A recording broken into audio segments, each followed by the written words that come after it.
marche et ce qui ne marche pas. Alors, je le disais tout à l'heure, les outils sont absolument nécessaires pour progresser, pour faire des gains d'efficacité, de productivité, de temps de travail, et donc de pouvoir réallouer du temps à la prise de recul ou à la relation client selon ce qu'on fait. Néanmoins, ça ne fait pas tout, et ça ne fait d'ailleurs rien si on n'accompagne pas, voire on n'anticipe pas par un changement de culture profond, et donc une formation, et faire en sorte que les gens abordent le sujet du numérique dans une parfaite compréhension et surtout détendue. Parce qu'aujourd'hui, alors je ne vous l'ai pas dit tout à l'heure, mais on est effectivement presque 270 000, mais la moyenne d'âge c'est 49 ans. Même s'il n'y a pas de fatalité générationnelle, j'insiste, j'en suis d'ailleurs un exemple, un grand âge, il y a quand même un besoin d'accompagnement, de formation et de compréhension du monde dans lequel on vit, et de déstresser tout le monde, y compris le top exécutif. D'ailleurs, Thierry Mandon disait hier que, de son point de vue, le blocage principal probablement aujourd'hui au niveau de l'administration française, ce sont les hauts fonctionnaires, et effectivement leur incompréhension du monde dans lequel on vit, ou dans lequel on se projette, et donc ils vont les enfermer bientôt, si je puis dire. Enfin, c'est lui qui le disait. Oui, exactement. Donc ils vont bientôt les enfermer plusieurs jours pour leur donner une formation à haute dose sur le monde digital, le monde dans lequel on vit, et le monde au sens global.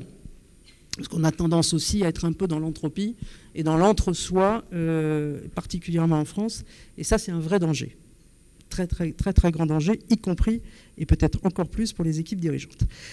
Donc, ce qui marche et ce qui ne marche pas, ce qui est compliqué, c'est pas que ça ne marche pas, mais ce qui est compliqué et long et lent, c'est de, effectivement, faire évoluer la culture des individus, et surtout d'arriver à rentrer dans une culture d'intelligence collective, alors que nous sommes profondément et totalement formatés, et notamment en France, de par notre système d'éducation, pour être des individus et avec une notation individuelle. Donc il faut aussi changer les modes de notation, donc les évaluations.